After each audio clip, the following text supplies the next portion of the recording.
विजय सिंह जी, आपका स्टूडियो में बहुत बहुत स्वागत। Thank you sir. और सर्वप्रथम आपको ढेर सारी बधाई कि राजस्थान पुलिस सब इंस्पेक्टर में आपने 107वीं रैंक सिक्योर करी। बहुत बहुत धन्यवाद सर आपका। आपके मार्गदर्शन से ही ये सफल हुआ है। मेरे तो ये अंतर्मन की आवाज़ है। तो आज हम इन्हीं सारी बातों को ध्यान में रखते हुए एक छोटा सा सेशन करने जा रहे हैं, जिसका मुख्य उद्देश्य ये है कि जो बच्चे शहरों से दूर है या फिर एक सपना देख ही नहीं पाते, कई बार है ना, बच्चा ऐसे प्रिपरेशन शुरू ही नहीं कर पाता, तो आपको सुनने के बाद क्या पता वो सपने देखना शुरू करें और क्या पता वो अपनी तैयारी अच्छे से स्टार्ट कर दें। तो इन छोटे छोटे उद्देश्यों को ध्यान में रखते हुए आज अपन वार्ता करेंगे। तो वैसे मैं बहुत ज़्यादा बोलता हूँ, लेकिन आज मैं आपको ज़्यादा बोलने का मौका दूंगा, क्योंकि आज का सत्र जो है आप पर केंद्रित है। ठीक है, तो मैं सबसे पहले विजय सिंह जी आपसे जानना चाहूँगा, आपकी एकेडमिक जर्नी जो है वो कहाँ से शुरू होती है और अंतिम डिग्री कौन सी करी आपने? तो अकादमिक शिक्षा के बारे में थोड़ा सा बताइए आप। सर, मैं एक लाइन में पहले कहूँ तो मेरी सारी की सारी एजुकेशन गवर्नमेंट इंस्टीट्यूशन में हुई है। अच्छा। सरकारी इंस्टीट्यूशन में लगभग फ्री ऑफ कॉस्ट।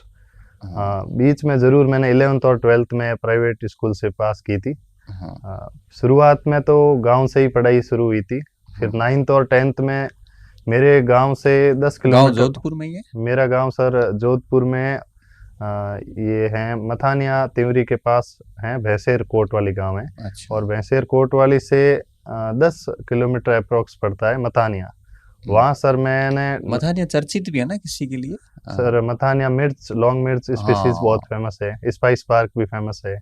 इसका और इंटरव्यू में कोई प्रश्न किया फिर कभी? इस बार तो नहीं किया। इसलिए इससे पहले वाली भर्ती में मेरे से हाँ। जरूर ये क्वेश्चन अठारह किया वाली था। 18 की वैकेंसी थी ना इससे हाँ, पहले? 2020 में इंटरव्यू हुआ था। हाँ। उसमें जरूर मेरे से ये अच्छा। क्वेश्चन पूछा था कि मतानिया में क्या क्या फेमस है। हाँ। अच्छा, वहां से आपका ये 9-10 तक का। 9th 10th वहाँ से की थी सर। 9-10 किलोमीटर हम उस समय साइकिल से अप डाउन करते थे। अच्छा। और उस समय फिर 11th और 12th के लिए मैं जोधपुर आ गया।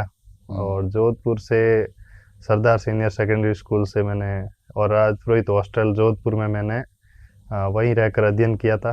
और इसके बाद 1 साल मैंने बीएससी की थी लाचू अच्छा। कॉलेज से। अच्छा, तो 10 11 12 में आपका साइंस स्ट्रीम था? बिल्कुल साइंस मैथमेटिक्स थी। अच्छा। और इसके बाद मैंने 1 साल बीएससी की, लेकिन मेरा वो इंटरेस्ट नहीं था और भी कुछ रीजंस थे। इसलिए मैंने वो ड्रॉप करके फिर ओके। जय नारायण व्यास विश्वविद्यालय से बीए किया प्राइवेट। ओके, मतलब साइंस स्ट्रीम आपने छोड़ दी जी सर। और उसके बाद में कला वर्ग में वो आ गए? एक टर्निंग पॉइंट था। और वो उसमें मैं जैसे ह्यूमैनिटीज में आया कला वर्ग में, वो मेरे लिए बहुत एरिया ऑफ इंटरेस्ट था एक तरह से। अच्छा। और जब पहली पहली बार मैंने ये पढ़ा था, इतिहास, राजनीति विज्ञान और ये चीजें ये पढ़ी किस थी। साल की बात है? आपका ग्रेजुएशन किस साल का है? मेरा ग्रेजुएशन सर 2016 में कंप्लीट हुआ। अच्छा, 16 में कंप्लीट हो गया, हाँ। तो वो एक साल इंजन वो खराब हुआ होगा। हाँ, इसलिए सर। और हाँ। इसलिए 2016 में कंप्लीट हुआ और उसके बाद मैं जयपुर चला गया था 1 साल तैयारी के लिए। उस टाइम अच्छा। मैं पहली बार कंपटीशन के हिसाब से हिस्ट्री पढ़ी, इकोनॉमिक्स, पॉलिटिकल साइंस, ये सॉरी पॉलिटिक्स, सॉरी पॉलिटी। तो हाँ, इसके बाद मुझे ऐसा नया नया लगा था कि ये कितना ठीक ज्ञान है और हाँ। आसपास में ये कितना जरूरी है। तो नया नया ऐसा लगता है कि बिल्कुल ये चीजें तो अब मुझे तो काफी ज्यादा आ रहा है। ऐसे हाँ। थोड़ा थोड़ा कई बार ये भी फील आता था। हाँ। लेकिन वापस ये भी फील आता था कि अभी तो बहुत कुछ पढ़ना है। फिर बीए हम्म, पूरा हो गया, हम्म। फिर बीएड किया? हाँ, बीएड मैंने सर किया था 2017 से 19 के हाँ, बीच में। बीएड तो हमारी आवश्यक शर्त है शिक्षा पूरी होने की। तो वो अगर वो नहीं होती है तो ये सब मान लिया जाता है कि बीएड नहीं है मतलब कुछ नहीं है। बिल्कुल सर तो बीएड। आपने इस इन्फ्लुएंस से होके की थी या इंटरेस्ट था टीचिंग में आने का? नहीं, इंटरेस्ट तो नहीं था सर। हाँ। बिल्कुल इसलिए कि एक टीचिंग फील्ड की जितनी भी वैकेंसी आती है वो ऑप्शंस हाँ। खुल जाएंगे, तो कहीं हाँ, ना कहीं एक बैकअप होना उसकी चाहिए पास में। तादाद ज्यादा होती है तो वहीं तो बैकअप हो जाएगा। बिल्कुल सर। फिर बीएड कर लिया 17 में, 17-18 में। 19 में कर दिया। हाँ, 19 में फिर पोस्ट ग्रेजुएशन एमए किया? एमए भी मैंने ओपन से किया है। एमए हिस्ट्री में किया। मैं हाँ। इतिहास का विद्यार्थी हूँ सर। अच्छा। और इसके बाद एमए 20 में एमए कंप्लीट हो गई थी। 19 में 1 साल ओपन से किया था। अच्छा। तो 2 साल में ही कंप्लीट हो गई थी 20 में। अच्छा, 20 में हिस्ट्री में एमए भी कर लिया। हाँ, और इस दरमियान मैं दिल्ली भी गया था यूपीएससी की तैयारी करने। अच्छा अच्छा। और 2017 से 19 तक मैं बीएड के साथ साथ, बीएड कम ही आना होता था, मैं दिल्ली में रहकर तैयारी की थी। फिर एक साल 20 में लॉकडाउन लग गया था, कोरोना आ गया दिल्ली था। सिविल सर्विसेज के लिए गए होंगे, बिल्कुल मैंने, मुखर्जी नगर। बिल्कुल सर, मैंने हाँ 3 हाँ। अटेम्प्ट भी दिए थे अच्छा, 3 अटेम्प्ट भी लिए। और काफी क्लोज मार्जिन से रहा भी हूँ मैं प्रीलिम्स अच्छा, में। प्रीलिम्स में रह गए। हाँ, अच्छा, अभी वो 3 अटेम्प्ट लिए हुए, आगे और शेष पड़े होंगे अभी तो। बिल्कुल अभी शेष है। 3 शेष होंगे अभी। शेष है सर। तो ये इस तरह से आपका एमए इन हिस्ट्री, तो जर्नी साइंस से शुरू हुई थी, हिस्ट्री पे जाके आपने अपनी एकेडमिक पूरे कर लिया। बिल्कुल सर, अब नेट। एकेडमिक में आगे जाने की इच्छा है? नेट हो गई आपकी हाँ हिस्ट्री में सर, ना? हिस्ट्री में ही नेट है। तो अब एकेडमिक में आगे जाने की कोई इच्छा है, ऐसे जैसे पीएचडी वगैरह करने की? बिल्कुल सर, हिस्ट्री में पीएचडी अब तो में हिस्ट्री में इंटरेस्ट क्यों तो कर है। रहे हो आप? तो अभी जैसे पुलिस विभाग में आ गए, तो आपको क्रिमिनोलॉजी में उस टाइप से पीएचडी करनी चाहिए पुलिस यूनिवर्सिटी से। बिल्कुल, आपको इस तरफ सोचना चाहिए, ये मेरा सजेशन है ऐसे। बिल्कुल सर, इस बारे में मैं हाँ जैसे जैसे अध्ययन करूंगा, अगर मुझे हाँ, इंटरेस्टेड लगा तो मैं जरूर उस विषय में क्योंकि ही आपका करूंगा। अभी स्कोप है ना, ये क्रिमिनोलॉजी और ये इस पूरे फील्ड में चला गया है। सही है सर। तो जोधपुर में एक यूनिवर्सिटी है ना, पुलिस विश्वविद्यालय है। बिल्कुल, सरदार पटेल पुलिस यूनिवर्सिटी। हाँ, तो वो मेरे हिसाब से क्रिमिनोलॉजी में और इसमें करवाता है पीएचडी वगैरह। बिल्कुल सर। उस तरफ आपको एक बार स्टडी करनी चाहिए, बिल्कुल क्योंकि सर। वो फिर आपका वो प्रमोशन वगैरह में भी काम आ जाएगा और एक अच्छी एजुकेशन भी हो जाती है, तो इस तरह से। मैं आप सबको भी बताना चाहूंगा, बीच बीच में ये ऐसा मार्गदर्शन मुझे सर देते रहते हैं और उसी के हम प्रोडक्ट हैं। तो इस तरह से आपका एकेडमी हुआ। फिर ये तो एकेडमी की बात हो गई। अब मैं जानना चाह रहा हूँ कि जो कंपटीशन की दुनिया है, ये प्रतिस्पर्धा की, प्रतियोगिता की दुनिया, इसमें आने का कब से हुआ था कि भाई नौकरी? वैसे हम 10th 11th के बाद से ही सोचना शुरू कर देते हैं कि भाई नौकरी ले लेंगे, नौकरी कौन सी होगी ये तो हम सोचते नहीं है।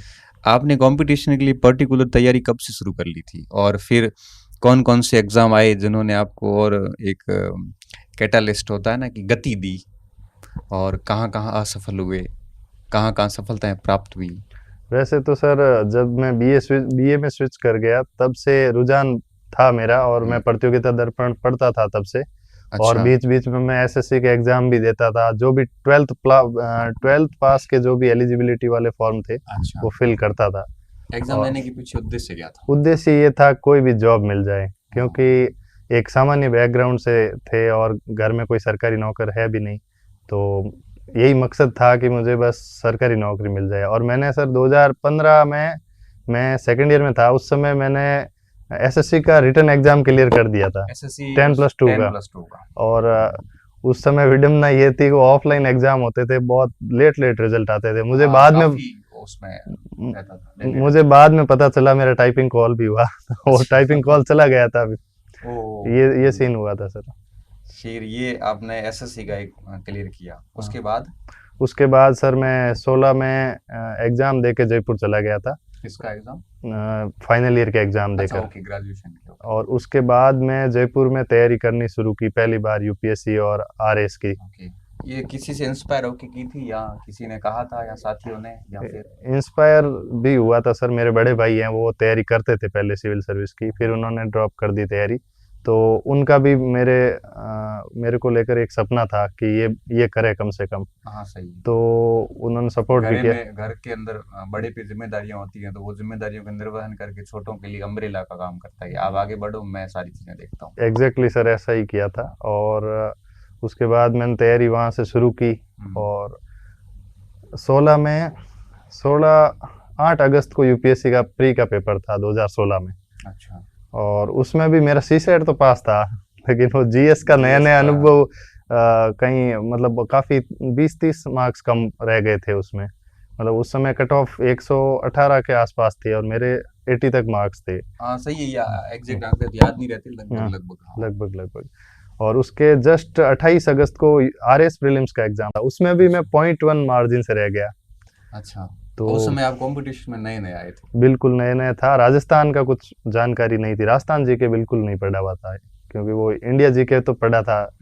तो उस वजह से फिर बाद में मैंने तैयारी की, तो दिल्ली भी गया, दिल्ली में तैयारी की। उसके बाद एक एसआई का पेपर हुआ था ये 2018 में।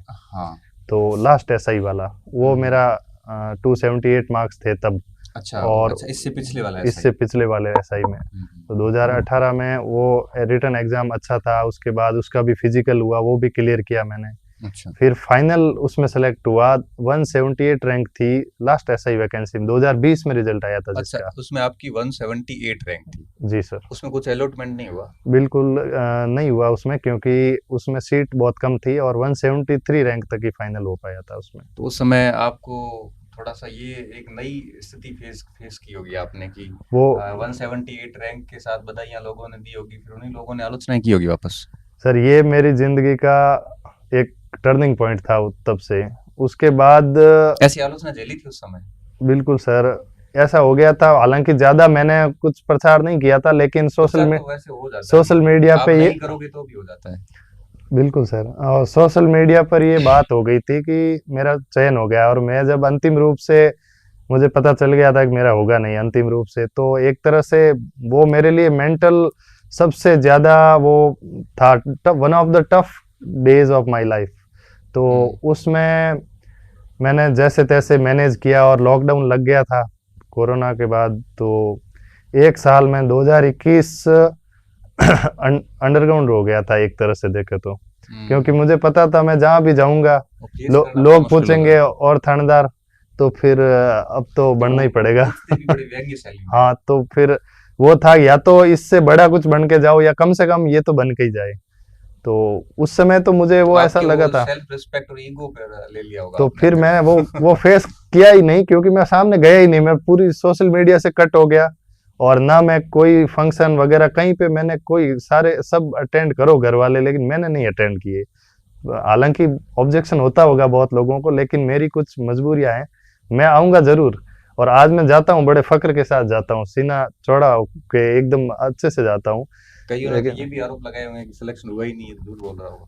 सर बहुत बातें होती है, लेकिन मैंने ज्यादा इन्फ्लुएंस हुआ नहीं, बातों में आया नहीं ज्यादा, मैं इंटरेक्शन लोगों का काम ही कहना है। मुझे पता है कुछ तो कहेंगे, तो अपने जस्टिफिकेशन जितना देंगे उतना गड़बड़ होगा। इससे अच्छा अपन कहीं गए ही नहीं सामने, अंडरग्राउंड हो गए। एक साल तक मेरे फार्म हाउस पे एक कमरा है अलग से, घर से थोड़ा दूर है, उसी में रहता था, बस सिर्फ खाना खाने घर जाता था। एक साल मैंने वो 2-4 दोस्त थे उनसे कनेक्ट रहा, वो भी तैयारी कर रहे थे, सिर्फ जोधपुर जाता था, टेस्ट सीरीज वगैरह लिख के आ जाता था।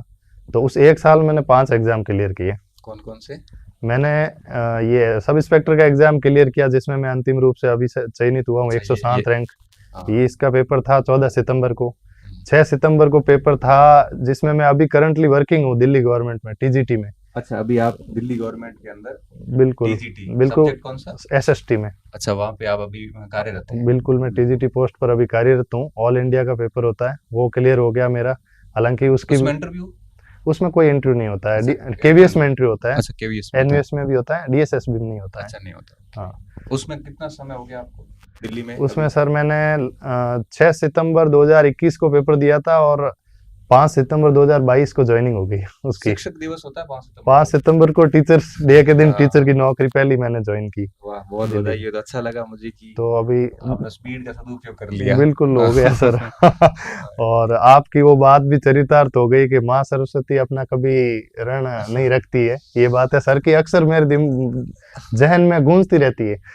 तो ये जो, और एक बात सर की और मन में ये गूंजती रहती है कि सर अक्सर अपने वीडियोस में मोटिवेशनल स्पीकर, अपने जो वीडियोस है उसमें ये कहते रहते हैं कि जो जिसमें जितना कैलिबर होता है ना, जो जितना डिजर्व करता है, वो एक ना एक दिन उस पद तक जरूर पहुंच जाएगा। बिल्कुल। तो आप इस बात को अब वास्ता रखते हैं? बिल्कुल वास्ता रखता हूँ। और सर मैं ये कहना चाहूंगा कि मैं अभी यहाँ, मुझे अभी भी सेटिस्फेक्शन नहीं है मैं, क्योंकि मुझे एक बार आरएस का एग्जाम जरूर देना है। तो दूसरा एग्जाम ये था, फिर आरएस 2 स्टार से 3 स्टार करना। तो हाँ, 3 स्टार डायरेक्ट हो जाए, जब कहाँ 17-18 साल में प्रमोशन होकर डीवाईएसपी बनेंगे।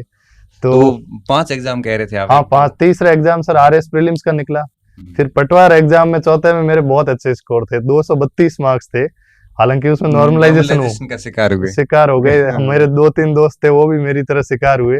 और उसमें थोड़ा भी बता रहा था। हाँ बिल्कुल, उनकी भी सेम ही स्कोर थे, फिर रैंक के भी आसपास में आई है, ऐसा ही में। 112 रैंक है। बिल्कुल 112 रैंक है, और वो वो भी मेरे जर्नी के दौरान अच्छे मित्र हैं। और हम्म। डीएसएस उनका भी मेरे साथ साथ ही ज्वाइनिंग आई थी वहाँ। अच्छा, आप इधर दिल्ली गवर्नमेंट में गए और वो वो भी आईबी दिल्ली में। में ट्रेनिंग के लिए आ गए थे उधर आईबी में। ट्रेनिंग अभी कारगिल में है ना? हाँ, अभी वो पोस्टेड कारगिल में है। अच्छा अच्छा, उस समय पहले आपके समय दिल्ली थे, जी। ठीक है। और फिर एक वीडियो का था, ग्राम एग्जाम सेवक प्री का। का था, वो भी उस फ्लो में वो था तो निकल गया। हालांकि मुझे पता था चयन हो गया, मैं अब इसमें तैयारी तो करूंगा नहीं, पर वो फ्लो था तो उसमें भी प्रीलिम्स जो होता था फिर उसमें मेंस से। दिया नहीं उसका? हाँ, उसका मेंस दिया था, लेकिन वो बिना तैयारी के दिया था, बस सीखने के अच्छा, लिए। Okay okay. तो उस तो एक साल की तैयारी का फायदा ये निकला कि आपने 4-5 एग्जाम बिल्कुल फ्रिक्वेंटली पास कर लिया आराम से। बिल्कुल सर। फिर उसके बाद? उसके बाद सर ये फिजिकल की कॉल आ गई थी फरवरी में, ओके और आरएस का मेंस भी था फरवरी में।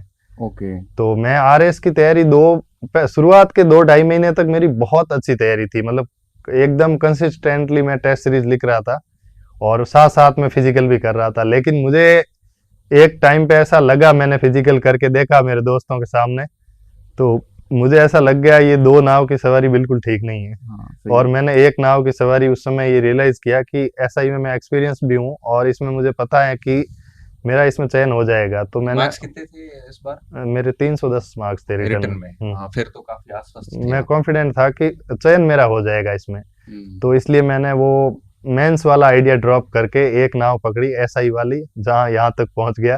तो फिर फिजिकल फिजिकल में कितने मार्क्स थे आपके?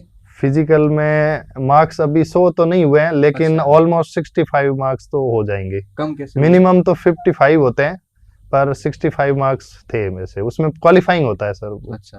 तो उसमें कोई ज्यादा मायने भी नहीं रखता। अगर क्या आप क्या होता है फिजिकल में ऐसा ही के? चलो फिजिक उस पर बाद में बात करते हैं। जी फिर सर। क्या हुआ? फिर उसके बाद इंटरव्यू कॉल हो गया सर इसका, और हम्म। इंटरव्यू की हम तैयारी कर रहे थे। हमें लग रहा था कि इंटरव्यू आरपीएससी जल्दी करवाएगी, लेकिन आरपीएससी ने एक साल में इंटरव्यू करवाई। तो उस दरमियान बीच में फिर ये पटवारी में मेरा कॉन्फिडेंस था कि हो जाएगा, लेकिन नहीं हुआ। वो भी अच्छा हुआ, जैसे पिछली भर्ती में मेरी रैंक आकर नहीं हुआ, वो भी बहुत अच्छा हुआ। उसका भी मैं बिल्कुल लाइव एग्जांपल हूँ। उस समय मुझे लगा था कि मेरी 300-400 रैंक आ जाए, मुझे एक दिन दुख होता, कोई फर्क नहीं पड़ता। लेकिन जब आगे लाकर ऐसा किया तो फिर मुझे उस समय तो बहुत दुख हुआ था, लेकिन बाद में मैं ये अभी रियलाइज कर रहा हूँ कि बहुत अच्छा हुआ। क्योंकि सर उसमें मुझे चयन हो जाता, मुझे मिलती आरएसी की पोस्ट, आरएसी में प्लाटून कमांडर की पोस्ट। उससे बड़ी पोस्ट पर सेंट्रल गवर्नमेंट यानी दिल्ली गवर्नमेंट में 4600 पे ग्रेड की जॉब मैंने ले ली। तो इससे बड़ा तो मैंने वो मतलब वहां हो जाता तो होता नहीं, और उससे अच्छा इस बार में मैं वापस सेलेक्ट हो गया। आरएस का भी मौका मिल गया देने का, और वापस मैं सिविल पुलिस में सेलेक्ट हो जाऊंगा इस बार। ये है, यही है कि जो होता है वो ठीक होता है। क्योंकि पिछली बार में जो चयनित हुए उन्होंने वापस तैयारी की, कुछ कुछ एक निकले भी एक दो, क्योंकि सिविल पुलिस चाहिए थी उनको। तो ये अच्छा ही हुआ कि वापस सारा सब कुछ बढ़िया हो गया। तो ये एक बहुत अच्छा रहा। और पटवारी में सर हो जाता तो 2 महीने के मैं पटवारी ज्वाइन करता। मेरे साथ डिस्ट्रैक्ट हो जाते फिर आप। मेरा जो अभी दिल्ली में रूम पार्टनर है वो भी मेरा दोस्त है, उसके भी पटवारी में अच्छे नंबर थे, और डीएसएस भी टीजीटी एसएसटी में भी अच्छे नंबर थे। लेकिन उसकी पटवारी में फाइनल हो गया उसका, उसके नॉर्मलाइजेशन मार्क्स बढ़े थे तो उसका और इजी हो गया। वैसे मार्क्स भी अच्छे थे उसके, तो उसकी ज्वाइनिंग हो गई। हमारी 2 महीने बाद पहली लिस्ट में उधर टीजी टीम ज्वाइनिंग आ गई, और उसकी थोड़ा डेफिशिएंसी हो गई थोड़ी सी डॉक्यूमेंट में, कुछ न कुछ हल्की सी। तो उसमें 5 महीने बाद वो क्लियर हुआ। अच्छा। और 5 महीने में वहां बॉन्ड भर के, राजस्थान गवर्नमेंट रेवेन्यू डिपार्टमेंट में बॉन्ड भरना होता है, और वो बॉन्ड भर के वापस वहां अब आना पड़ा। और जबकि मेरा वहां फर्स्ट लिस्ट में हो गया, तो वो कहीं ना कहीं वो भी नहीं हुआ तो बहुत अच्छा हुआ। कुल मिला के जो होता है अल्टीमेटली बहुत अच्छा होता है। प्राकृतिक व्यवस्थाओं ने जो हमारे लिए व्यवस्था बना रखी है वो हमारे से ज्यादा बेहतर होगी। हम जो सोचते हैं उससे अच्छा वो व्यवस्था जो बनी हुई वो ठीक है। बिल्कुल सर। अच्छा, ये तो आपकी बात हो गई इसकी, आपकी जो एकेडमिक जर्नी थी वो और प्रतियोगिता की जर्नी थी वो। अब इस जर्नी को आगे कहाँ तक ले जा रहे हो? ऐसा ही तो बन गए जी सर। अब इसके बाद आगे सिविल के अटेम्प्ट है और आरएस के अटेम्प्ट भी आपके पास में है, और हाँ आपके पास में बीएड वगैरह एमए है, नेट है, तो कॉलेज का भी एक रहता है। अब तो सर इसमें मैं यही प्रसंग दूंगा एक, कि बाबर ने जब आक्रमण किया था तो खानवा के युद्ध के बाद उसको ये था कि अब उसमें एक चंदेरी के राजा थे मेदिनी राय, वो ज़्यादा आगे कर रहे थे। तो उनका फिर अगला टारगेट था कि यहाँ आक्रमण करना, ये ज़्यादा मेरे लिए घातक हो सकता है। तो अगला आक्रमण उसने चंदेरी में 1528 में कर दिया। तो मेरा भी यही है, अब मेरा नेक्स्ट टारगेट ये है कि मैं एक बार आरएस देना चाहता हूँ, क्योंकि मैं अभी तक बेस्ट पोटेंशियल यूज नहीं कर पाया हूँ और मुझे ऐसा लगता है कि मैं आरएस कर सकता हूँ, डुएबल लगता है मुझे। तो मैं एक बार बढ़िया से देना चाहता हूँ अटेम्प्ट।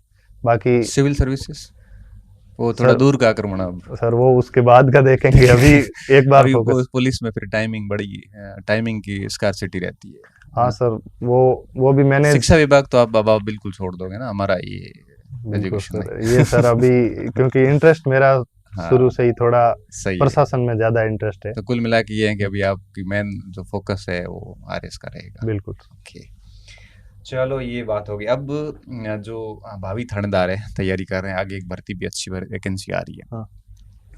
तो वो आपके मुखारविंद से जानना चाहेंगे कि इसकी क्या प्रोसेस रहती है एसआई की, और आपने जो तैयारी करी एसआई के लिए, क्योंकि आपने अपना दोनों बार सिलेक्शन करवाया। वो अलग बिंदु है कि उस समय आपको सीट की कमी के कारण अलॉटमेंट नहीं हुआ, लेकिन आपने तो सारे स्टेज क्लियर करके 178 रैंक है वो प्राप्त की थी, और दूसरी बार आपने 107 रैंक प्राप्त की। दोनों बार सिलेबस सेम था, दोनों बार फिजिकल स्टैंडर्ड सेम थे, दोनों बार आपने इंटरव्यू दिए।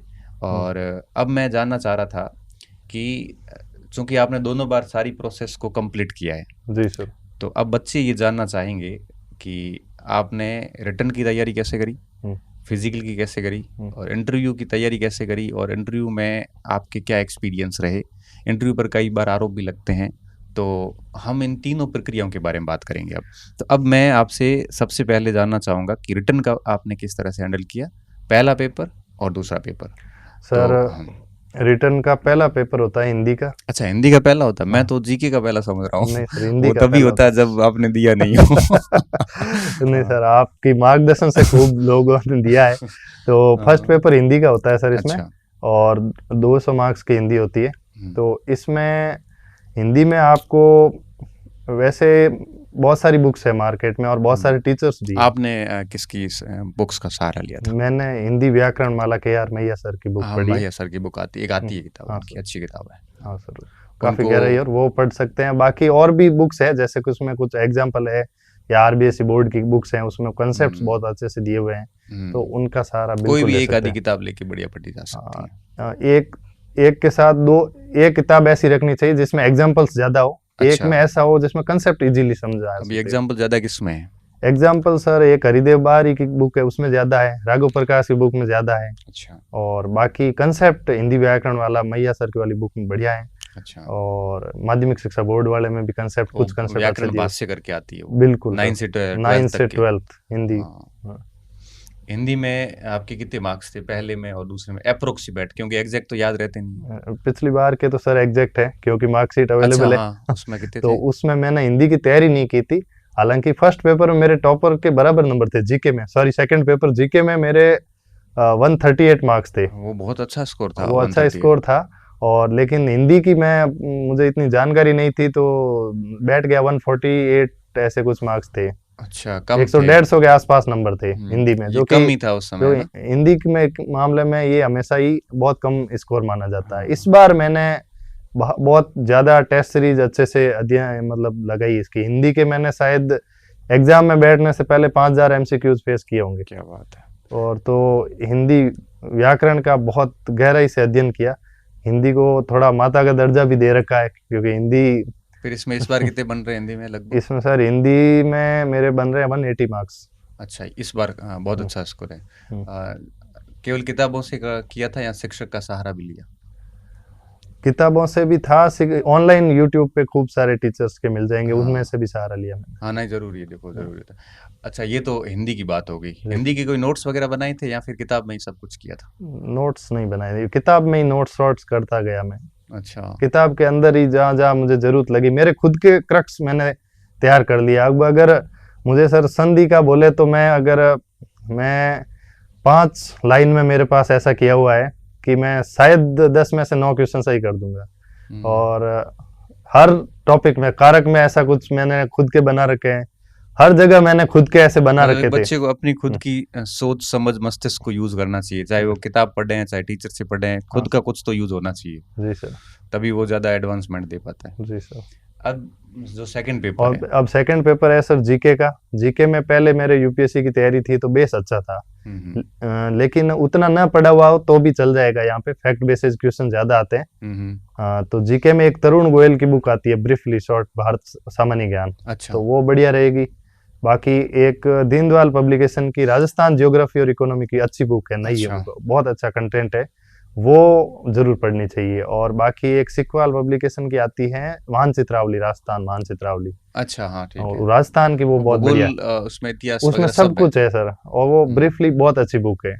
और बाकी इसमें अर्थशास्त्र के लिए क्या किया? इकोनॉमिक्स की मैंने वैसे सर्वे का इकोनॉमिक्स सर्वे बेटर है, रमेश कुमार की जो इकोनॉमिक्स की वो बड़ी तो बुक आपने है यूपीएससी के लिए वो देखी पढ़ होगी। रखी थी, तो कॉन्सेप्ट अच्छे थे। तो फिर तरुण गोयल वाली बुक में शॉर्ट में कॉन्सेप्ट दिए हुए हैं, तो कॉन्सेप्ट इतने ही आवश्यक है, इससे ज्यादा चाहिए ही नहीं। मतलब और जैसे नॉर्मल इंटरेस्ट सही है। रेट्स क्या है, ये बेसिक टर्मिनोलॉजी पता होनी चाहिए। बाकी इकोनॉमिक सर्वे बेस्ड राजस्थान के बहुत ज्यादा क्वेश्चन आते हैं, सर्वे बढ़िया तैयार कर तो लेना इसके लिए चाहिए। मूमल बुक आती है, मूमल की अच्छा जो सर्वे का ब्रीफ आता है। सर्वे भी आता है सर, उसमें करंट अफेयर सब कुछ है, और बहुत अच्छी शैली में आती है, और शायद राजस्थान के लगभग ज्यादातर स्टूडेंट पढ़ते भी हैं। वैसे राजस्थान जी के बच्चों का वैसे सच में काफी अच्छा होता है। हाँ सर। और भारत के जीके में कई बच्चे क्या फंस जाते हैं, मेरे जहाँ तक मैं समझता हूँ, जैसे इंडियन हिस्ट्री के मुश्किल से 2-3 प्रश्न आते होंगे। यही हुआ था सर, जब लास्ट एसआई वैकेंसी में मेरा स्कोर इसीलिए ज्यादा हुआ कि मुझे राजस्थान पता भी नहीं था, फिर भी 138 मार्क्स थे, क्योंकि उसमें इंडियन जीके का पोर्शन बहुत ज्यादा था। और इस बार बैलेंस्ड था, फिर भी कहीं ना कहीं अगर इसको इग्नोर करोगे इंडियन जीके को, यहीं पे लीड करने वाला, यहीं पे डिफरेंस यहीं पे आता है, मेरिट का डिफरेंस यहीं कुल पे मिला आता है। के सिलेबस पूरा अच्छा होना चाहिए, ऐसा नहीं है कि पूरा आप कोई पूरा भाग छोड़ दो कि specially sir polity, current affairs, और राजस्थान इकोनॉमिक सर्वे वगैरह, और राजस्थान का जीके वगैरह, इनमें से तो क्वेश्चन आएंगे ही आएंगे, और ये पार्ट तो अपने स्ट्रांग होने चाहिए। कोई भी किताब लाओ लेकिन उसको ठीक से पढ़ा जाए तो लगभग ऐसे 60% तक उसको बैठ जाता होगा। बिल्कुल सर, और मैं समझता हूँ कि सोर्सेज चेंज करने भी नहीं चाहिए, करने भी एक ही सोर्सेज है, टेस्ट सीरीज में कोई चीज मिल गई, कहीं पेपर में ऐसा कुछ नया आ गया, तो उनको वैल्यू एडिशन कर देना चाहिए उसी में। सही बात है। नया नया बार बार नहीं पढ़ना चाहिए, वही सेम बुक्स। अगर आपके पिक्टोग्राफिक मेमोरी भी काम करती है सर, वो याद आ जाता है उस पेज में, उधर कॉर्नर में वो क्वेश्चन लिखा हुआ था, तो इसीलिए वो वापस बार बार एग्जाम में अपना एग्जाम भी क्लियर होते जाते हैं, क्योंकि वो हमारे दिमाग में छप जाती है चीजें, बार बार पढ़ने से चीजें बहुत अच्छी तरीके से तैयार हो जाती है। बिल्कुल सर। तो इस तरह से आपने इसको रिटर्न को देख लिया। बिल्कुल सर। फिर रिटर्न के बाद में फिजिकल की प्रिपरेशन अलग से करी होगी। बिल्कुल, उसके लिए सर वो मैंने पहले बताया था कि मैं एक नाव की सवारी करनी थी, तो लास्ट 2 महीने ये जोधपुर फिजिकल में क्या क्या पैरामीटर्स होते हैं, मतलब कौन से इवेंट्स होते हैं? सर 3 इसमें इवेंट्स होते हैं। पहली स्प्रिंट होती है 100 मीटर। ओके, उसकी टाइमिंग क्या रहती है? उसकी टाइमिंग है 13 पॉइंट समथिंग को 14 सेकंड कंसिडर करते हैं वो, तो उस 13 पॉइंट समथिंग सेकंड में आगे तो आपके 40 आउट ऑफ 40 मार्क्स मिलते हैं। ओके, 40 नंबर की है रेस। 40 नंबर की रेस है, और टोटल 100 नंबर का है। और अगर आपके 14 पॉइंट समथिंग सेकंड्स आ गए तो आपको 25 मार्क्स मिलेंगे। अच्छा। और अगर आपके 15 पॉइंट समथिंग है तो आपको 15 मार्क्स मिलेंगे। ये एग्जैक्ट है या आप? एग्जैक्ट है सर। ओके। और इसमें सर फिर होता है चिनअप्स होते हैं। अच्छा, इसमें अगर किसी ने 16-17 में नहीं करी तो ऐसे डिस्क्वालीफाई भी हो सकता है? नहीं, डिस्क्वालीफाई कुछ नहीं होगा, उस इवेंट में 0 मिलेंगे। ओके। हाँ सर। और तो अगर मिनिमम 55 जरूरी है? बिल्कुल, मिनिमम 50 नंबर जरूरी है। अच्छा। और 50 से नीचे है वो फेल हो जाता है, चाहे रिटर्न में कितने ही नंबर हो। ओके, तो एक तो हो गया ये स्प्रिंट का, दूसरा चिनअप। चिनअप्स होते हैं सर। चिनअप्स में अगर आपने 7 चिनअप पूरे निकाल दिए तो आपको। चिनअप कौन से होते हैं वो? चिनअप सर अपर हैंड से होते हैं, कई जगह पर इन हैंड वाले भी अलाउ करते हैं। तो इसमें ये इस तरीके से एक लकड़ी का फट्टा होता है या रॉड होती है, उसके ऊपर आपको प्रॉपर ग्रिप के साथ चिन पूरी इसके ऊपर अप आनी चाहिए। अच्छा, ओके। इसमें हाथों की स्ट्रेंथ पता चलती है, अगर हाथ की स्ट्रेंथ के बिना फिर एसआई की जॉब के लिए बैठेगा नहीं मामला। ये 7 करने होते हैं। टाइमिंग होती है? टाइमिंग नहीं होती है, 7 करने होते हैं, वहाँ चेक करते हैं बाकायदा। विसल बजाते होंगे एक बार डाउन ऐसे या? नहीं, विसल नहीं बजाते हैं, वो सामने बैठे होते हैं, एक आईजी रैंक के अधिकारी तक बैठे होते हैं, और 5-7 बच्चों को एक साथ करवाते हैं। बिल्कुल लाइन से रो में एक एक करके आते जाते हैं। एक आएगा, कूद के फट्टे पे लगा, और बस वो काउंट करते जाएंगे, 1 2 3 कितने हो गए, तो मिनिमम 7 जरूरी है। 7 मैक्सिमम है, 7 अच्छा में सॉरी। 30 आउट ऑफ 30 है। ओके और जैसे 6 हो गए तो 20 नंबर है, और 5 हो गए तो 10 नंबर है, 5 से भी कम है तो 0 नंबर है। ओके, ये ये चेनअप का हो गया। चिन्ह का हो इसमें गया। भी दिक्कत आती लोगों को? इसमें दिक्कत बहुत ज्यादा आती है। इसमें दिक्कत ये आती है कि जिसका मतलब इसमें चिनअप्स ऐसी चीज है जिसके अगर ये निकल रहे हैं तो निकल रहे हैं, और जिसके नहीं निकल रहे हैं तो बहुत मुश्किल है, बहुत अच्छा, ज्यादा ही मुश्किल है। बढ़ाने बहुत मुश्किल है। बढ़ाने बहुत ज्यादा मुश्किल है, क्योंकि ये बॉडी के स्ट्रक्चर के ऊपर होता है। जैसे मेरा चिनअप्स बहुत अच्छे निकलते थे, मैं चिनअप्स में मुझे इतना कॉन्फिडेंस था कि मुझे कभी भी निकलवा दो, पिछली बार भी पूरे निकाले थे, इस बार भी पूरे निकाले। तो ये तो एक आपके पास पूंजी है फिजिकल के लिए। अगर जिसका चिनअप नहीं है तो उसका बहुत रेयर चांस है कि वो फिजिकल क्लियर कर ले, क्योंकि आपके पास आपके हाथ में एक जो सॉलिड चीज है वो चिनअप्स है।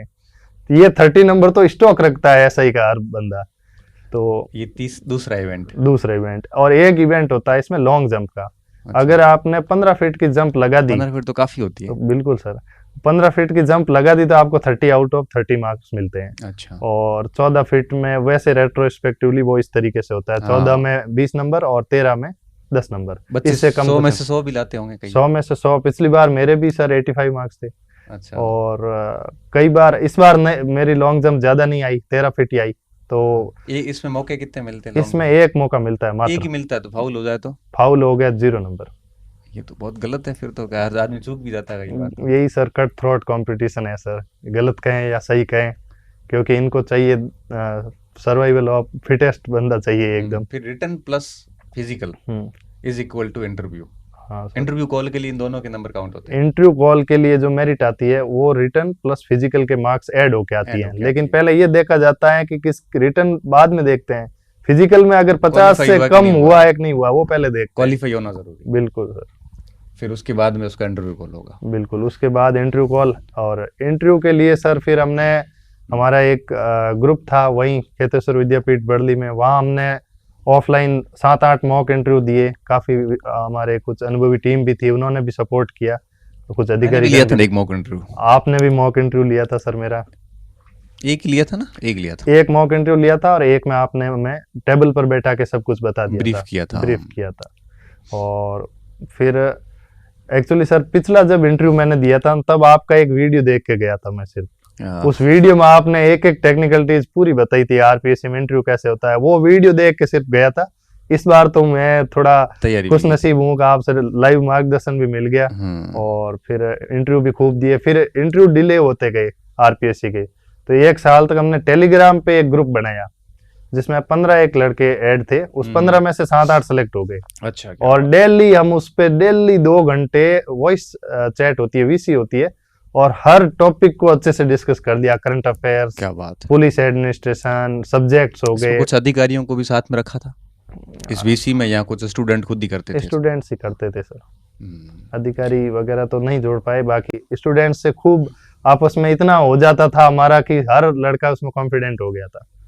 उसमें फिर पहली बार जब इंटरव्यू हुआ था तो किसका बोर्ड था? पहली बार मेरा इंटरव्यू हुआ था 2020 में, उस समय बोर्ड था राजकुमारी गुजर मैडम का। अच्छा। और उसमें आपके कितने मुझे 22 मार्क्स मिले थे। और उसके बाद मेरा इस बार इंटरव्यू 22 में से अगर आप 22 दिए, 28 देते तो 28 देते तो मेरी 100 रैंक होती, तो सिलेक्शन हो जाता ना? सिलेक्शन हो जाता। मतलब 22 की जगह सर 23 देते तो भी सिलेक्शन हो जाता। ओहो, क्योंकि फाइनल मेरिट 301 थी और मेरे टोटल 300 मार्क्स। उसमें आपने 22 से एक्सपेक्ट किए थे या ज्यादा एक्सपेक्ट किए थे और आए नहीं? एक्सपेक्ट ज्यादा भी नहीं किए थे, क्योंकि इंटरव्यू दिन के लास्ट में था और उनका ज्यादा बोर्ड मेंबर्स उस समय थके होते हैं, ज्यादा ध्यान नहीं था। हालांकि इंटरव्यू तो मैंने मेरी कोशिश से बढ़िया ही दिया था, लेकिन फिर नंबर ज्यादा आए नहीं, 22 नंबर ही आए थे। तो वैसे ज्यादा खास भी नहीं। आपकी परफॉर्मेंस ठीक थी, मतलब ऐसे आप संतुष्ट थे? मतलब एवरेज कह सकते हैं, पर अगर वो मतलब 25 के आसपास आपको उम्मीद थी? हाँ, उम्मीद थी। 2-3 नंबर कम थे उससे, बस वही था। बाकी इस बार मेरा मंजू शर्मा मैडम के बोर्ड में था। अच्छा। तो और मॉर्निंग में सुबह ही इंटरव्यू था मेरा, दूसरे नंबर पे ही था। कितनी टाइमिंग रही थी पिछली बार? पिछली बार भी टाइमिंग याद तो रहती नहीं, लगभग 18-19 मिनट थी। इस बार भी 17-18 मिनट चला था। और इस बार बोर्ड बहुत अच्छा था। इस बार बहुत तसल्ली से बहुत तरीके से बात की और इतना इंटरेस्ट लेकर और इतना आराम से बात कर रहे थे वो, और मेरा इंटरव्यू भी काफ़ी अच्छा गया। तो मुझे बाहर आके भी ये फील हो गया था कि मुझे इस बार इंटरव्यू में मुझे लगता है काफ़ी नंबर अच्छे मिलेंगे, और हुआ भी वैसे ही सर, आराम से 30 अभी के तो नंबर आसपास। बताए नहीं है, 30 के आसपास हो जाएंगे। बिल्कुल सर। 310 और 30 मतलब ऐसे 340 के आसपास आपका स्कोर है। Exactly sir. एग्जैक्टली है।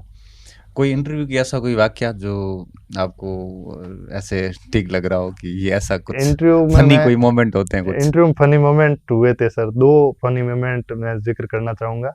पहला आप तो भले ही नाम नहीं लो तो भी चल जाएगा। बिल्कुल क्योंकि प्राइवेसी थोड़ी। बिल्कुल। इंटरव्यू में एक आईपीएस मैम बैठे थे, तो मुझे वैसे मंजू शर्मा मैडम ने बोर्ड अध्यक्षा थी, तो उन्होंने क्वेश्चन पूछा कि आप किन्हीं 3 महिला अधिकारियों के नाम बताओ जिन्हें आप जानते हो, महिला पुलिस अधिकारियों के। तो मुझे पहला नाम आया था, आईपीएस एक मैडम है उनका, जो इत्तेफाक से उसी बोर्ड में बैठे थे। तो आप ऐसे और पहचान मैं एक बार मैंने उनको देखा था मेरे कॉलेज टाइम में, तो वो इंसिडेंट मुझे याद था, उससे मैं प्रभावित भी था, इसलिए उनकी छवि थी मेरे दिमाग में। तो 1-2 नाम मैंने और दिए अधिकारियों के, वो देखते ही उन सब के स्माइल आ गई सबके चेहरे पे, और मैं पहचान नहीं पा रहा हूँ कि वो बोर्ड में है। तो मैंने वेशभूषा अलग हो जाती है। वेशभूषा वर्दी में थे, यूनिफॉर्म में। हाँ, और बोर्ड में यूनिफॉर्म में होते नहीं, वो तो बिल्कुल एकदम नॉर्मल कपड़ों में होते हैं। हाँ। तो फिर वो मैडम ने मुझे मंजू शर्मा मुस्कुरा रहे थे और वापस पूछा। फिर भी पहचान में आ जाता है। हाँ बिल्कुल ये सही बात है सर। क्योंकि आदमी तो क्या कि हर टाइम एक ही टाइप में रहता है। मैं तो कहीं भी जाता हूँ ना, सही बात है, लगभग एक ही वेशभूषा रहती है। ये औरत का पूरा चेंज हो जाता है, मेकअप हो गया। सही एग्जैक्टली सर। और इसी वजह से मैं मतलब पहचान नहीं पाया उनको। तो मुझे उन्होंने वापस पूछा कि अच्छा इन महिला अधिकारी को आप कैसे जानते हो? तो मैंने वो यूनिवर्सिटी के इलेक्शन के छात्र संघ चुनाव के समय की घटना बता दी जोधपुर की, क्योंकि मैं उसी समय वहाँ मैं भी अवेलेबल था, तो प्रेजेंट थे। हाँ, तो वो घटना बताई, तो वो भी और मुस्कुरा रहे थे, सब सुन रहे थे। फिर वापस पूछा मुझे कि अच्छा बताओ वो कैसी ऑफिसर है? तो मैंने कहा मैम वो तो बहुत दबंग लेडी ऑफिसर है, महिला हो। तो फिर वो और हंसने लग गए। फिर मुझे पूछा कि आपके सामने ही बैठे, आप पहचान नहीं पा रहे हो?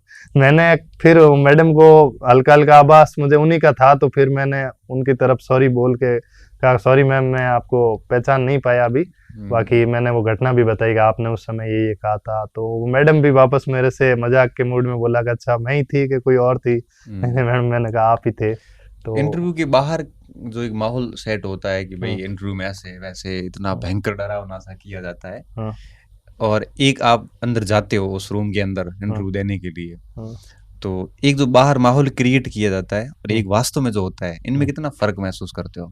सर बाहर जो क्रिएट किया जाता है वो अंदर जब शुरू में जाते हैं उसका असर हमारे ऊपर जरूर दिखता है उसका। तो हम ऐसा नर्वस फील होता है कि क्या ही करेंगे अभी यहाँ पे, क्या ही होगा मेरा।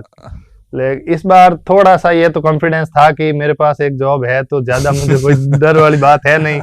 और वैसे भी इतना कट ऑफ वगैरह और पेपर लीक वगैरह ऐसे माहौल चल रहा था, हालांकि इसमें आंशिक सत्यता है, ज्यादा सत्यता भी नहीं है, ये तो जांच के विषय है, जांच के विषय है।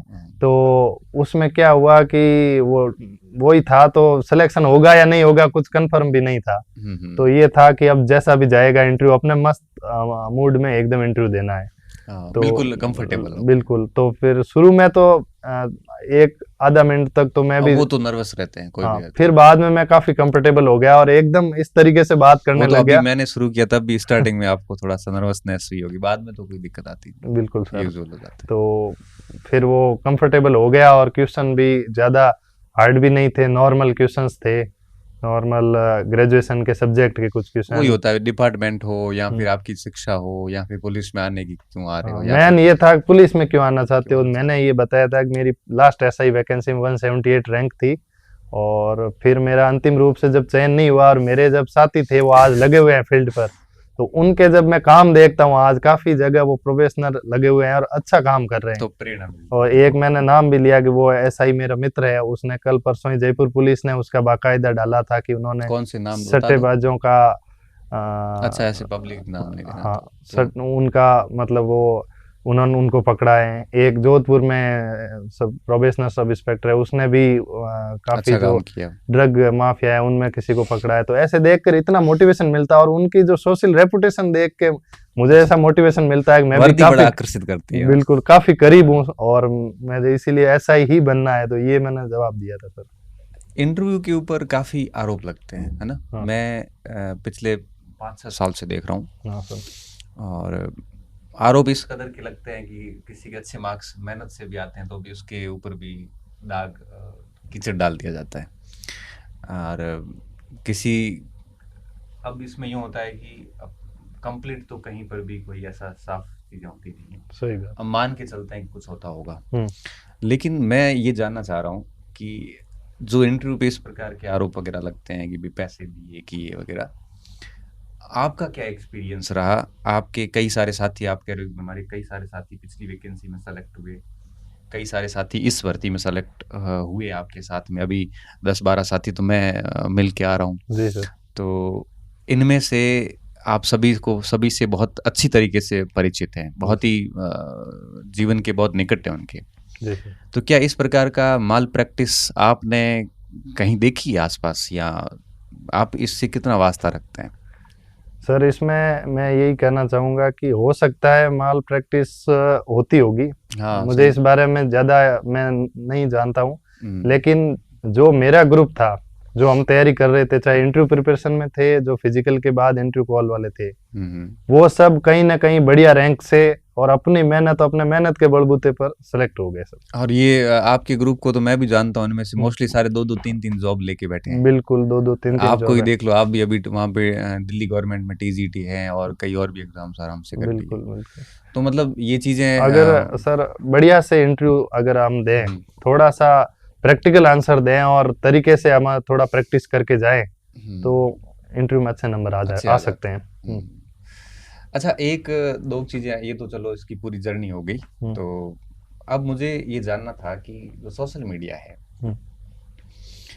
इसके काफी सारे फायदे भी है, नुकसान भी है, क्रिएटिव यूज किया जाए तो।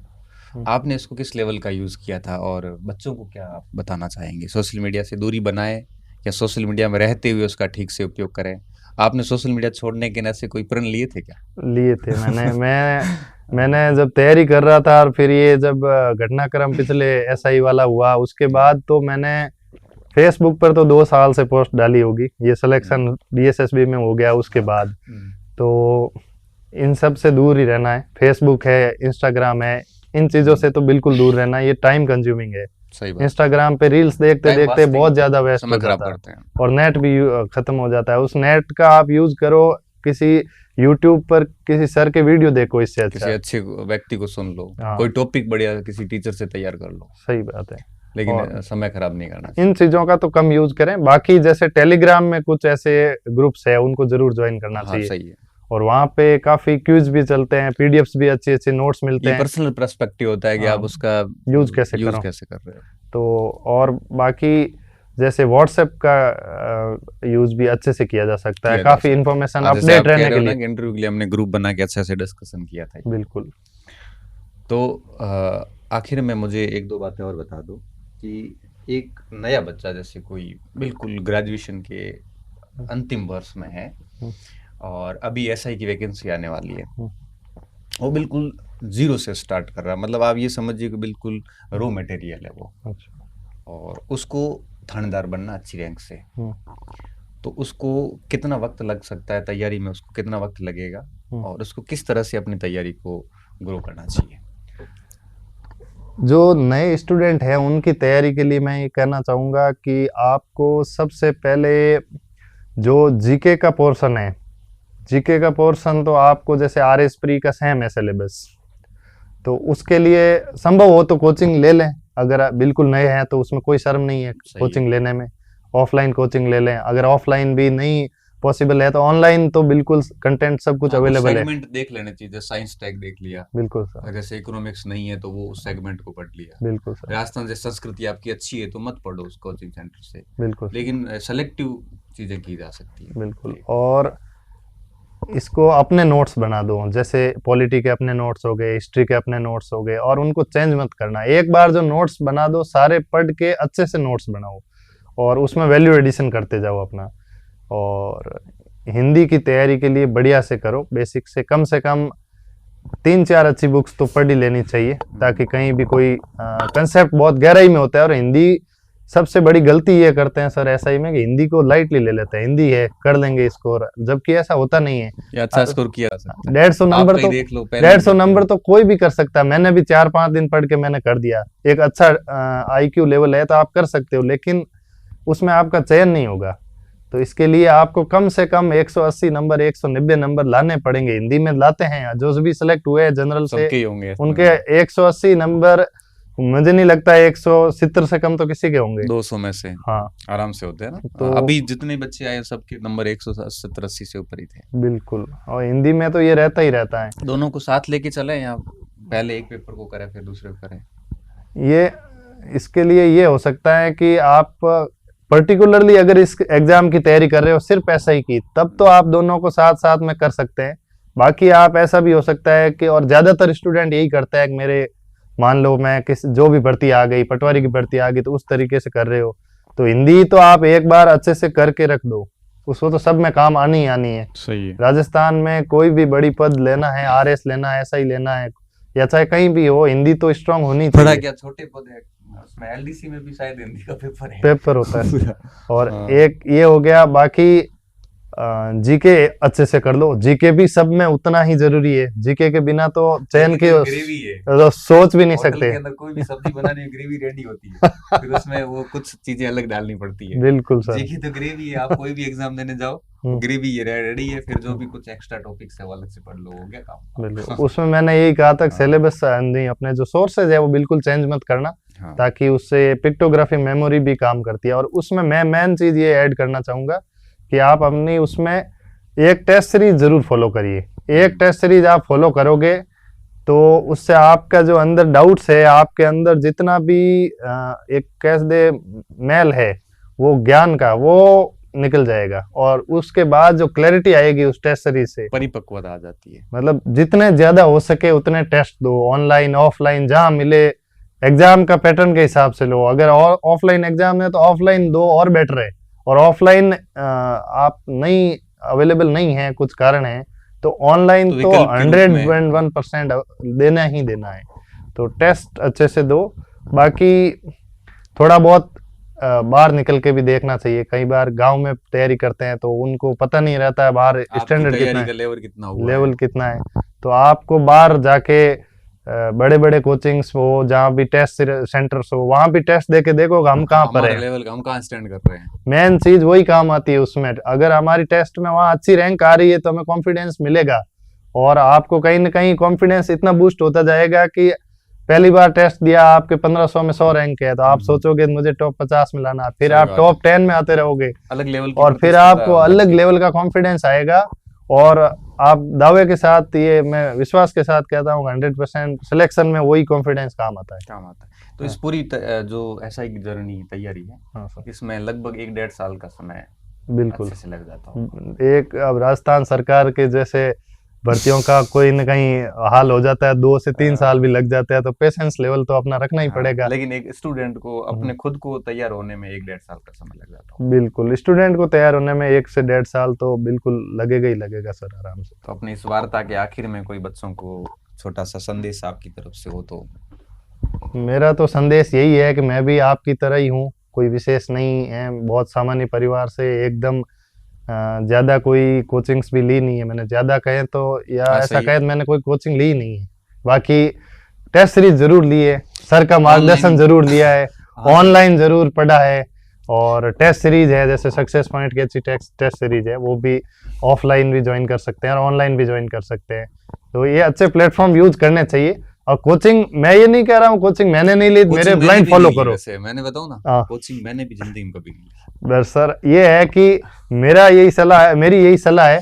अगर मैं ये नहीं कहूंगा मैंने नहीं ली तो आप भी मत लीजिए, मैं ये कहूंगा अगर आपको लगता है तो आप जरूर लीजिए। ये बड़ा जटिल सवाल है। बिल्कुल, ये सब्जेक्टिव चीज है कि अगर हम कह दें कि कोचिंग लेनी है, तो बच्चे ये कहेंगे कि अपना प्रचार कर रहे हैं, हम कहें कि कोचिंग नहीं लेनी है, हाँ तो बच्चे कहेंगे कि हो सकता है आपके सब्जेक्ट अच्छे हो, हमारे सब्जेक्ट अच्छे नहीं है, हम क्यों ना लें। ये तो सच में मैंने पता है क्या फील किया है, हाँ ये डिपेंड करता है व्यक्तिगत क्षमताओं के ऊपर। बिल्कुल सर। जैसे मैं मेरी बात करूं तो मैंने इकोनॉमिक्स को पढ़ा था यूट्यूब पे, कई कुछ क्लासेस देखी थी हम्म, 2012 के अंदर सिविल हम्म, सर्विसेज के दौरान। बिल्कुल। कभी समझ में नहीं आई थी, और कुछ क्लासेस देखने के बाद में अलग अलग टीचर से हम्म, कि नेशनल इनकम अलग से देखा, हम्म, उसके बाद एक क्लियरिटी आ गई, हम्म। और मैंने खुद के अपने नोट्स पढ़ने, आज तक मुझे इकोनॉमिक्स का भी किसी की जरूरत नहीं पड़ी। और इकोनॉमिक्स भी सर हाँ आप बहुत अच्छी पढ़ाते हाँ, हो, और उस पहली बार मैंने उस समय तैयार करी थी। हिस्ट्री का तो सर का तो कोई सानी तो नहीं है। इसलिए ना तो ऐसे कोचिंग में ये रहता है कि हम्म, उस किसी को लगता है, जैसे मेरा मानना है कि किसी का सब्जेक्ट कोई कमजोर है ना, हम्म, तो वो किताब से पढ़ के अगर उसको 1 साल में तैयारी करेगा तो शिक्षक से शायद वो 2 महीने में कर लेगा। हाँ ये भी है। कोचिंग थोड़ा टाइम बचा लेता है। अगर आपके हम्म, पास अच्छे टीचर्स अवेलेबल है तो हम्म, बिल्कुल आपकी सफलता में वो बहुत ज़्यादा योगदान दे सकते हैं, कैटलिस्ट का योगदान दे सकते हैं। और बाकी ये सब आपके ऊपर है, सब्जेक्टिव चीज़ें हैं। आपको जो लगे उस तरीके से करो, पर मेहनत ज़रूर करो, और आपका एक दिन ज़रूर सिलेक्शन होगा, मुझे यही विश्वास है। एक और चीज है बाकी ना आप मुझे तैयारी कोचिंग करते संबंध रहिए। में और भी लगती है कि जैसे किसी लड़के का, लड़की का ग्रुप अच्छा हो ना, हम्म, इंटेलिजेंट, तो हम्म, उसको कोचिंग जरूरत नहीं पड़ती है। ये भी है सर, क्योंकि आपका ग्रुप हाँ, बहुत मायने मायने रखता है। रखता है। क्योंकि जैसे आपके ग्रुप में सब, कोई किसी विषय का अच्छा होता है, कोई किसी विषय का अच्छा होता है, हम्म, ऐसे ग्रुप में मुझे नहीं लगता है किसी को कोचिंग की आवश्यकता होती होगी। मेरे बिल्कुल। ग्रुप बहुत अच्छा था। हम्म, जैसे रघुनाथ था, तो रघुनाथ का इंग्लिश वगैरह बहुत अच्छा था, मैथ अच्छा था। मेरा जैसे इतिहास भूगोल अच्छा था। हम्म, हमारे एक दो साथी थे, उनका हिंदी अच्छा था, किसी का विज्ञान अच्छा था, तो हाँ। हमारा डिस्कशन हो जाता था, तो हमें किसी शिक्षक की जरूरत ही नहीं पड़ी। और डिस्कशन तो सर बहुत हाँ, ज़्यादा और ज़रूरी है। मुझे लगता है कि आपका ग्रुप अच्छा था, इसलिए शायद आपको भी इन कोचिंग्स की जरूरत नहीं पड़ी। बिल्कुल सर। कोचिंग की जरूरत तब पड़ती है जब या तो आपका ग्रुप ऐसा जिसमें सभी का एक सब सब्जेक्ट कमजोर पड़ गया हो, या ग्रुप है ही नहीं। बाकी हाँ, टेस्ट सीरीज तो मस्ट है। हाँ, टेस्ट सीरीज कोचिंग जरूरी है। या बाकी कुछ भी ना हो, टेस्ट सीरीज के बिना हम्म, तो सिलेक्शन मुझे नहीं लगता आज हाँ, के समय में हो पाएगा। हाँ, टेस्ट थोड़ा देने से एक परिपक्वता आ जाती है, बिल्कुल क्लैरिटी आ जाती है। बिल्कुल। तो आज की बात को हम यहीं समाप्त करेंगे। आपका बहुत बहुत धन्यवाद कि आप स्टूडियो में पधारे और अपने इन बेहतरीन अनुभवों को बच्चों के साथ साझा किया। तो पुनः आपका धन्यवाद और ढेर सारी शुभकामनाएं कि जीवन में आप खूब प्रगति करो, 2 स्टार को 3 स्टार में कन्वर्ट करो, फिर अशोक स्तंभ पे कन्वर्ट करो। और इन्हीं शुभकामनाओं के साथ आज की बात को हम यहीं ख़त्म करते हैं। बहुत बहुत धन्यवाद सर आपका।